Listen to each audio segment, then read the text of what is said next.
Brazil president-elect to be sworn in today. Russia-Ukraine leaders promise victory on New Year messages.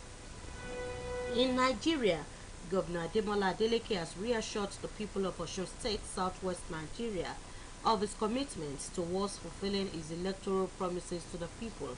Governor Adeleke gave the reassurance at a program organized to usher in the new year 2023, held at the Nelson Mandela Freedom Park, Osogbo, the state capital, at exactly 12 midnight on the 1st of January 2023. The shout of Happy New Year by Governor Adeleke rented the air, accompanied by display of fireworks to usher in the new year 2023 at the Mandela Freedom Park, Osogbo. The governor, who was accompanied by his cabinet members as well as some stalwarts of the ruling People's Democratic Party in Osun State, appreciated the people for trusting him with their votes, assuring that his administration is poised towards repositioning the state for the realizations of the dreams of the founding fathers. He pledged that his administration will not derail from its 5-point agenda hinged on welfare of workers and pensioners, boosting the state's economy, homegrown infrastructure policy, people-focused policy on education, affordable health care services, security and social welfare, as well as industrialization for wealth creation. Governor Adeleke also called for continuous support and cooperation from the people and assured them that the new year 2023 will birth unprecedented positive changes in the lives of the people.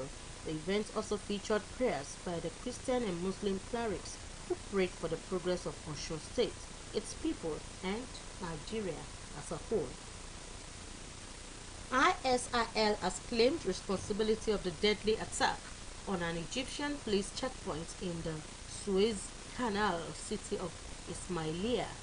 3 Egyptian policemen were killed in the attack, the first of its kind in nearly 3 years in mainland Egypt, which has largely been spared the deadly insurgency in the nearby Sinai Peninsula. In the past few years, attacks against Egyptian security forces have been concentrated in the Sinai, where terrorists affiliated with ISIS operate. It would be recalled that 11 soldiers were killed on May 7 in an attack in western Sinai. Days later, another 5 soldiers and 7 terrorists died when the army was attacked in the peninsula. Ismailia is one of the key cities overlooking Egypt's Suez Canal, a vital waterway between Asia and Europe that sees about 10% of the world's maritime trade. An explosion outside a military airport in Kabul today has caused multiple casualties. A spokesman for the Taliban-run Interior Ministry, Mr. Abdul Nafi Taqwa, told reporters that investigations are underway.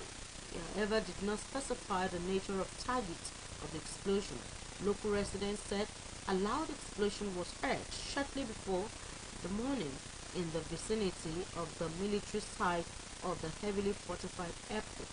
Reports indicate that the area has been sealed off by security forces and all roads have been closed. The Taliban-run administration has been faced with a bloody insurgency waged by the ISIL terrorist group, which has in recent weeks targeted a number of key installations in Kabul, including the Russian and Pakistani embassies, as well as the office of the country's former prime minister. Brazil's president-elect Luiz Inácio Lula da Silva will be sworn in today in the capital, Brasilia, and assume office for the 3rd time. This marks the culmination of a political comeback sure to thrill supporters and enrage opponents in a fiercely polarized nation. Political analysts, however, believe that Mr. Lula's presidency is unlikely to be like his previous 2 mandates, coming after the tightest presidential race in more than 3 decades in Brazil and resistance to his taking office by some of his opponents. The leftists defeated far-right President Jair Bolsonaro in the October 30 vote by less than 2 percentage points. For months, Mr. Bolsonaro has sown doubts about the reliability of Brazil's electronic vote, and his loyal supporters were reluctant to accept the laws. In what Mr. Lula has made it his mission to fill the divided nation. This is the word at noon, coming to you from Osun State Broadcasting Corporation, Voice of the West, Nigeria. Now, I need this message. To keep Nigeria one is a task that must be done by the leaders and the led. Don't be a saboteur. The UN General Assembly has asked the UN's highest court, the International Court of Justice (ICJ), to give a legal opinion on Israel's occupation of Palestinian territories. The resolution was backed by 87 countries but opposed by 26 others, including the UK and US.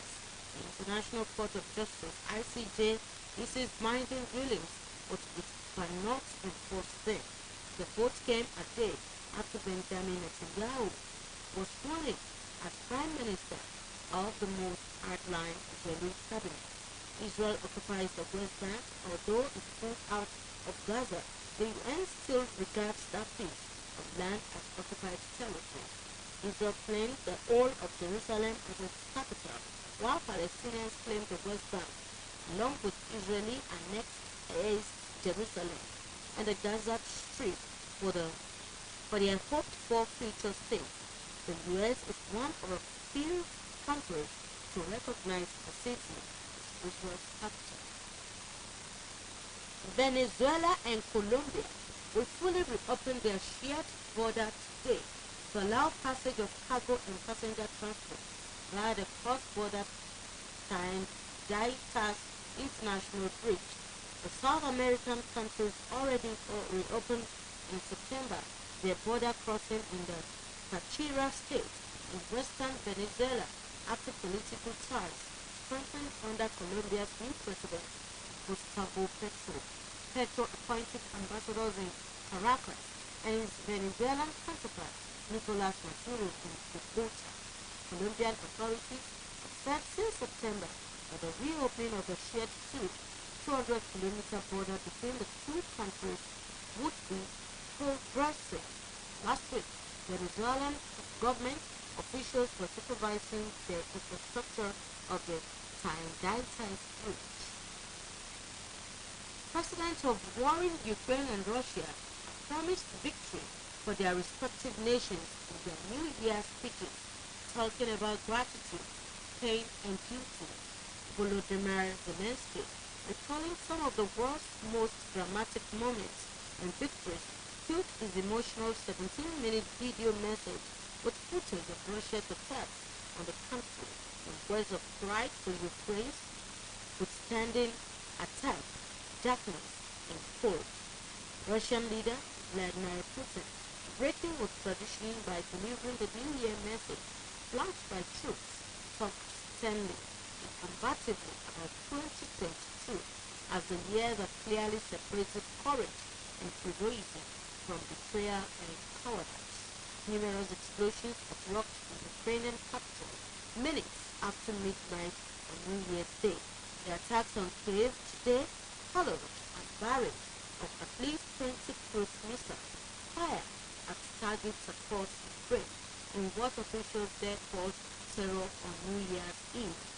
Kyiv Mayor Vitaly Klitschko said on Telegram that the first blast of the new year began roughly 30 minutes after midnight, hitting two districts, adding that there were no immediate reports of casualties. And here again are the highlights of the word at noon. In Nigeria, Governor Ademola Adeleke has reassured the people of Osun State, southwest of the country, of his commitment towards fulfilling its electoral promises to the people. Gave the reassurance at a program organized to usher in the New Year 2023, held at the Nelson Mandela Freedom Park, the state capital. ISIL has claimed responsibility of the deadly attack on an Egyptian police checkpoint in the Suez Canal, city of Ismail Brazil's president-elect Luiz Inácio Lula da Silva will be sworn in today in the capital, Brasilia, a Nigerian office for the third time.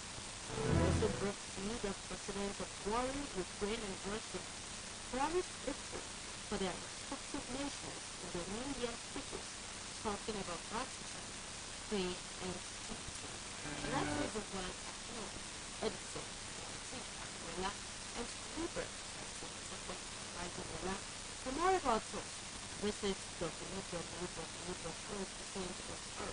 Thanks for listening. Good afternoon and happy New Year.